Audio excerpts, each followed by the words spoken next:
तो दोस्तों आज तारीख हो गई है 24 नवंबर की, साथ ही में दिन है गुरुवार का, वही हिंदी तारीख है शुक्ल प्रतिपदा और महीना चल रहा है माघशीर्ष का। तो आइए बिना देर किए फटाफट से जानते हैं आज की ताज़ा खबरें और मुख्य समाचार। लेकिन दोस्तों वीडियो में आगे बढ़ने से पहले एक छोटी सी रिक्वेस्ट है कि अगर अभी तक आपने हमारे यूट्यूब चैनल सब कुछ सीखो जानो को सब्सक्राइब नहीं किया है तो सब्सक्राइब करके बेल का आइकन जरूर दबाएं, क्योंकि हम आपके लिए रोजाना ही लेके आते हैं देश दुनिया की ताज़ा खबरें, मुख्य समाचार और सरकारी खबरें। तो ये रही पहली बड़ी खबर। आने वाले दिनों में महंगा हो सकता है डीजल, इसकी कीमत बढ़ने से बढ़ सकती है महंगाई। सप्लाई घटने की वजह से हो रही है डीजल की कमी। जी हां, कच्चे तेल समेत कई जरूरी कमोडिटी के दाम घटने से जो राहत मिलती नजर आ रही है वो आने वाले दिनों में गायब हो सकती है। जानकारी के मुताबिक आम जीवन और पूरी दुनिया की अर्थव्यवस्था के लिए सबसे महत्वपूर्ण ईंधन यानी कि डीजल की किल्लत बढ़ने वाली है। बताया गया है अगले कुछ महीनों में दुनिया का हर हिस्सा इससे प्रभावित होगा। डीजल की किल्लत के संकेत अभी से ही मिलने लगे हैं। बताया गया अमेरिका में डीजल का स्टॉक करीब 40 साल के निचले स्तर पर आ गया है। यूरोप में भी करीब करीब यही हाल है। जानकारी के मुताबिक आने वाले मार्च के महीने तक हालात और ज्यादा खराब हो सकते हैं। आसान शब्दों में कहें तो डीजल की सप्लाई में कमी हो रही है। दोस्तों आप नहीं जानते हैं तो आपको बता दें, न सिर्फ बसें बल्कि ट्रक, जहाज और ट्रेनें जो चलती हैं या कंस्ट्रक्शन या खेती बाड़ी में जिन मशीनों का यूज होता है या जो मशीनें फैक्ट्रियों में चलती हैं, इन सभी चीजों में अक्सर ईंधन के तौर पर डीजल का ही इस्तेमाल होता है। इसी की वजह से डीजल की सप्लाई कम होना दुनिया के कई बड़े हिस्सों के लिए परेशानी का सबब बन सकती है। जाहिर बात है अगर डीजल की सप्लाई में कमी होगी तो इसके दाम भी उतने ही तेजी से बढ़ने लगेंगे। अब दोस्तों जैसा कि मैं आपसे बार बार कहता हूँ, पेट्रोल, डीजल या सीएनजी के साथ सबसे बड़ी परेशानी ये है कि इनके दाम बढ़ने से लगभग सभी चीजें महंगी होने लगती हैं, खास करके रोजमर्रा इस्तेमाल होने वाली चीजें। तो दोस्तों डीजल से जुड़ी इस जानकारी को जानने के बाद ये कहना गलत नहीं होगा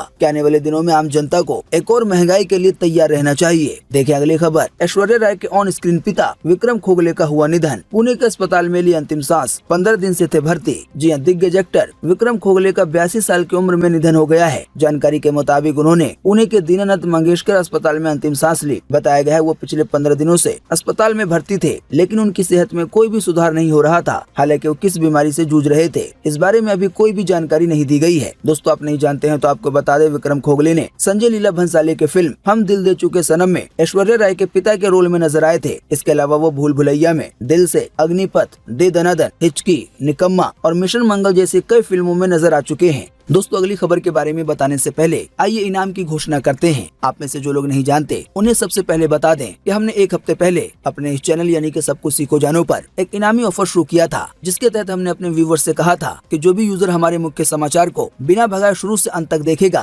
साथ ही में लाइक करेगा और व्हाट्सएप और फेसबुक वगैरह पे शेयर करेगा, तो हर गुरुवार के गुरुवार सभी यूजर में से किसी एक यूजर को रैंडमली चुना जाएगा। इनमें से कोई एक इनाम दिया जाएगा। दोस्तों आपको बता दें ये इनामी ऑफर अभी भी आने वाले कई हफ्तों तक चलता रहेगा और हर गुरुवार के गुरुवार इनमें से कोई एक इनाम आप में से किसी एक यूजर को मिलता रहेगा। तो जैसा कि आप और हम जानते हैं कि आज गुरुवार का दिन है, यानी कि आज किसी एक यूजर को इनमें से कोई एक इनाम देने की बारी है, यानी कि आज उसके नाम की घोषणा करनी है। तो इस हफ्ते के लिए हमने जिस यूजर को चुना है उनका नाम ये है जो कि अभी आपकी स्क्रीन पर दिखाया जा रहा है। वादे के मुताबिक हम अपने इस यूजर को इनमें से कोई एक चीज गिफ्ट करेंगे। साथ ही जब हमारी तरफ से हमारे द्वारा दिया गया इनाम इन तक पहुँच जाएगा तो हम कोशिश करेंगे इनसे कोई वीडियो बनवाएं, ताकि आपको भी पता चल सके कि इनाम किसको मिला है और वो किस राज्य के रहने वाले हैं। तो जिस यूजर का ये अकाउंट है जो कि अभी स्क्रीन पर दिख रहा है, वो हमें इसी वीडियो के नीचे कमेंट बॉक्स में अपना ईमेल आईडी साझा करें, फिर हमारी टीम इनाम देने के लिए उनसे संपर्क करेगी। देखिए अगली खबर। सैनिटरी नैपकिन से हो सकता है कैंसर, इस तरह से करें सही पैड का चुनाव। जी आज तक की तरफ से ये जानकारी साझा की गई है। बताया गया है कि आप भी बाजार में बिकने वाले रंग बिरंगी पैकेटों में बंद सैनिटरी पैड्स को अब तक बिना जांच पड़ताल के खरीदती आई हैं, तो अब आपको सावधान हो जाने की जरूरत है। जानकारी के मुताबिक एक नई स्टडी में खुलासा हुआ है कि भारत में बनने वाले नामी गिरामी कंपनियों के सैनिटरी नैपकिन कैंसर जैसी जानलेवा बीमारी का कारण बन सकते हैं। अध्ययन में ये भी सामने आया है कि कई कंपनियों के सैनिटरी नैपकिन को बनाते समय खतरनाक केमिकल का इस्तेमाल किया जाता है, जो कैंसर देने के साथ साथ महिलाओं को बांझ भी बना सकते हैं। इसके अलावा ये केमिकल डायबिटीज और दिल की बीमारियों के लिए भी जिम्मेदार हो सकते हैं। पूरा मामला कुछ यूँ है कि दिल्ली स्थित टॉक्सिक्स लिंक नाम के एनजीओ की ओर से की गई ये स्टडी इंटरनेशनल प्लूटेंट एलिमिनेशन नेटवर्क के एक टेस्ट का हिस्सा है। भारत में सैनिटरी नैपकिन बेचने वाले 10 ब्रांड्स के प्रोडक्ट्स को शामिल किया गया था। स्टडी के दौरान शोधकर्ताओं को सभी सैंपलों में थायलेट और वोलेटाइल ऑर्गेनिक कंपाउंड के तत्व मिले हैं। अब चिंता की बात यह है कि ये दोनों दूषित पदार्थ कैंसर सेल्स बनाने में सक्षम होते हैं। जानकारी के मुताबिक ये रिसर्च मेंस्ट्रुअल वेस्ट 2022 की रिपोर्ट में प्रकाशित की गई है। तो अब ये बड़ा सवाल आता है कि किस तरह के सैनिटरी पैड्स का चुनाव किया जाए, यानी कि किस तरह के पैड्स खरीदे जाएं। तो इस बारे में रिसर्च बताती है कि भारत में बनने वाले बड़ी बड़ी कंपनियों के सैनिटरी पैड्स में भी खतरनाक केमिकल होते हैं, इसलिए महिलाओं को केमिकल फ्री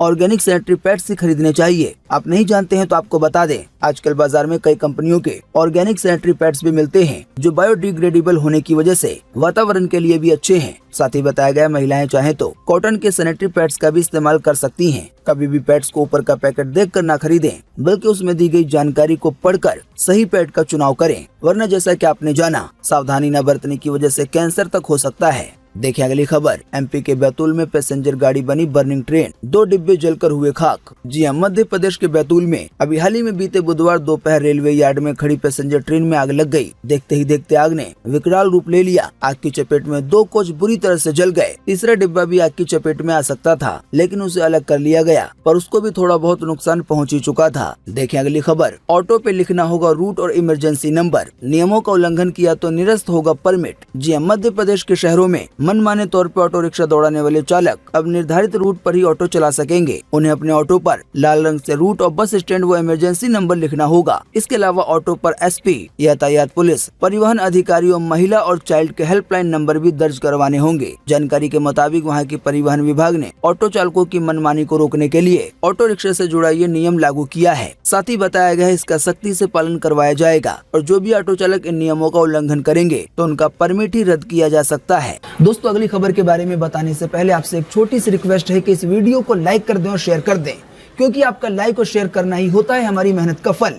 साथ ही अभी तक आपने अगर हमारे चैनल सब कुछ सीखो जानो को सब्सक्राइब नहीं किया है तो सब्सक्राइब करके बेल का आइकन जरूर दबाएं, क्योंकि हम आपके लिए रोजाना ही लेके आते हैं मुख्य समाचार, ताजा खबरें और काम की खबरें। देखिए अगली खबर। भारत सरकार ने जारी किया आधार कार्ड का एक और जरूरी नियम, बिल्कुल फ्री में मिलेगी ये सेवा। आइए बताएं अधिक जानकारी। जी हाँ, unique identification authority of India यानी आधार कार्ड का डेटा स्टोर रखने वाली भारत सरकार की संस्था ने बच्चों के आधार कार्ड के लिए नए दिशा निर्देश जारी किए हैं। UIDAI ने भारतीय बच्चों के आधार कार्ड यानी बाल आधार को अपडेट करने की गाइडलाइंस जारी की है। बताया गया ये एक आवश्यक नियम है जिसके तहत बच्चों के पेरेंट्स से कहा गया है कि वो अपने बच्चों के आधार कार्ड 5 साल और 15 साल की उम्र में अपडेट कराएं। इसका आसान सा मतलब यह है कि अगर आपके घर में कोई बच्चा है तो उसका आधार कार्ड आपको 5 साल की उम्र में और फिर 15 साल की उम्र में अपडेट करवाना होगा और ये अनिवार्य है, यानी कि करना ही होगा, वरना आने वाले दिनों में जिस बच्चे का वो आधार कार्ड है उसको बड़े होकर कई परेशानियों का सामना करना पड़ सकता है। देखिए अगली खबर। भारत ने किया परमाणु संपन्न बैलिस्टिक मिसाइल अग्नि 3 का सफल ट्रेनिंग लॉन्च। आइए बताएं किन खूबियों से है ये लैस। जी हाँ, उड़ीसा के APJ अब्दुल कलाम द्वीप में मध्यम रेंज वाली बैलिस्टिक मिसाइल अग्नि 3 का अभी हाल ही में बीते बुधवार को सफल ट्रेनिंग लॉन्च किया गया।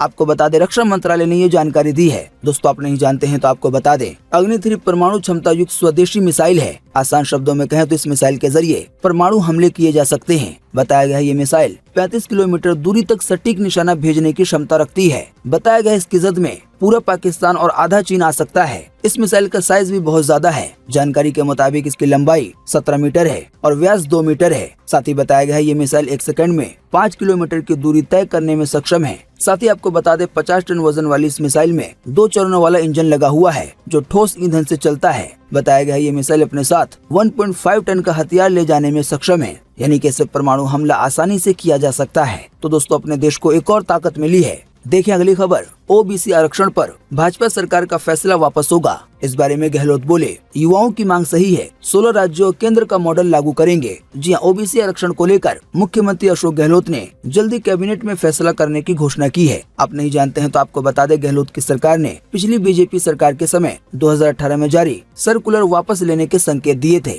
अब जानकारी के मुताबिक आज गुरुवार को होने वाली कैबिनेट की बैठक में OBC आरक्षण पर फैसला होना तय माना जा रहा है। साथ ही गहलोत ने कहा कि OBC नौजवानों की मांग भी वाजिब है। OBC युवाओं की मांग है कि पिछली सरकार से टेक्निकल गलती हुई है। हमने पूरा सर्वे करवाया है। पूरे देश 16 राज्यों और केंद्र के अंदर OBC आरक्षण का जो फॉर्मूला है वो राजस्थान में भी लागू होगा। देखें अगली खबर। दुनिया के सबसे अमीर व्यक्ति एलन मस्क ने इस साल रोजाना गंवाए हैं 2500 करोड़ रुपए। ट्विटर पे पूर्ण नियंत्रण के संघर्ष ने बढ़ाई परेशानी। जी हाँ, टेस्ला के सीईओ एलन मस्क ने जब से ट्विटर को खरीदा है तब से ही वो कई कारणों की वजह से चर्चा में बने हुए हैं। ताज़ा जानकारी के मुताबिक अब ये बात सामने आई है कि टेस्ला के शेयरों के सबसे निचले स्तर पर गिरने के बाद एलन मस्क को इस साल की कुल संपत्ति में 100 अरब डॉलर से ज्यादा का नुकसान हुआ है, जो पिछले 2 सालों में नहीं हुआ था। बताया गया इसका श्रेय यानी के कारण ट्विटर टेक ओवर और अन्य चीजों को दिया जा रहा है। इसी कड़ी में एक रिपोर्ट से ये पता चला है कि इस साल 2022 में एलन मस्क को जितना नुकसान हुआ है, अगर उसको रोजाना पे डिवाइड कर दिया जाए तो हमें पता चलता है कि एलन मस्क को रोजाना 2500 करोड़ रुपए का नुकसान हुआ है। देखिए अगली खबर। समुद्र की गहराइयों में 1 साल तक पड़ा रहा आईफोन हालांकि निकालने के बाद अब भी कर रहा है काम। जी अक्सर एप्पल आईफोन को उसकी कीमत को लेकर उसे ट्रोल किया जाता है, फिर भी आईफोन खरीदने को लेकर होड़ लगी रहती है। आप नहीं जानते हैं तो आपको बता दें, आईफोन के साथ वाटर रेसिडेंट के लिए IP रेटिंग मिलती है। लेकिन दोस्तों, क्या आईफोन 1 साल तक समुद्र में पड़े रहने के बाद भी सही सलामत रह सकता है? जानकारी के मुताबिक यूके में एक ऐसा ही मामला सामने आया है जिसे जानकर आप हैरान हो जाएंगे। बताया गया है कि ब्रिटिश महिला का आईफोन 8 प्लस 1 साल पहले समुद्र में खो गया था, लेकिन अब जब आईफोन वापस मिला है तो महिला के होश उड़ गए, क्योंकि 1 साल तक समुद्र के पानी में पड़े रहने के बाद भी आईफोन काम कर रहा है। जाहिर बात है, अगर ये सच बात है तो आईफोन की मजबूती या इसे जिस तरह से बनाया गया है वो कमाल का है। देखिए अगली खबर। अवतार 2 मूवी की एडवांस बुकिंग हुई शुरू। देश के चुनिंदा शहरों में 24 घंटे चलेंगे फिल्म के शोज। फिल्म का फाइनल ट्रेलर भी हो गया है रिलीज। 2000 करोड़ रुपए में बनी है ये फिल्म। जी हाँ, जेम्स कैमरून की फिल्म अवतार द वे ऑफ वाटर की एडवांस बुकिंग शुरू हो गई है। जानकारी के अनुसार फिल्म के शोज देश के चुनिंदा शहरों में 24 घंटे चलेंगे। पहला शो 16 दिसंबर को मिडनाइट 12 बजे से शुरू होगा। आपको बता दें, इस फिल्म को लेकर इतना तगड़ा बज है कि रिलीज के 25 दिन पहले ही इसकी एडवांस बुकिंग शुरू कर दी गई है। फिल्म के जरिए ये भी माना जा रहा है कि इस बार ऑडियंस को कुछ नया अनुभव करने को मिलेगा। करीब 2000 करोड़ रुपए में बनी इस फिल्म की स्पेशल इफेक्ट्स, VFX और बैकग्राउंड स्कोर काफी इम्प्रेसिव लग रहे हैं। जाहिर बात है, ऑडियंस के लिए ये एक बिल्कुल नया अनुभव होगा। दोस्तों, आप नहीं जानते हैं तो आपको बता दें, अवतार मूवी के फर्स्ट पार्ट ने वर्ल्ड वाइड लेवल पर 19,000 करोड़ रुपए की कमाई की थी। हालांकि पहले पार्ट को रिलीज हुए लगभग 14 साल हो गए हैं, लेकिन कमाई के मामले में ये अभी भी टॉप पर है। देखिए अगली खबर। मेटा, ट्विटर, अमेजन के बाद अब HP कंपनी ने की छंटनी की घोषणा। 6000 कर्मचारियों को नौकरी से निकाला जाएगा। जी हाँ, दुनिया भर की टेक कंपनियों में कर्मचारियों की छंटनी का सिलसिला थम नहीं रहा है। मेटा, अमेजन और ट्विटर के बाद अब पॉपुलर कंप्यूटर लैपटॉप निर्माता कंपनी HP ने भी अपने कर्मचारियों को घर भेजने की तैयारी कर ली है। जानकारी के मुताबिक HP ने कर्मचारियों की संख्या में 6000 की कटौती करने की योजना बनाई है। हालांकि अच्छी बात यह है कि कंपनी ये काम अगले 3 साल में धीरे धीरे करेगी, यानी कि 6000 लोगों को धीरे धीरे काम पर से हटाया जाएगा। दोस्तों, वैसे आप नहीं जानते हैं तो आपको बता दें, इससे पहले 4000 से ज्यादा कर्मचारियों की छंटनी की घोषणा की है। साथ ही अगर आपने हमारे बीते रोज के मुख्य समाचार को देखा होगा तो हमने आपको बताया था कि गूगल की जो पेरेंट कंपनी है यानी कि अल्फाबेट, उसने भी ये योजना बनाई है कि बहुत सारे कर्मचारियों को काम पर से निकाला जाएगा। देखें अगली खबर। पंजाब की जेलों में टेंशन बने हैं मिनी मोबाइल। उंगली से भी छोटा होता है ये फोन। 70% ऐसे मोबाइल के चौड़ा कंपनी के हैं। गुप्तंगों में छिपाकर बैरकों तक ले जाते हैं कैदी। जी हाँ, पंजाब के जेलों में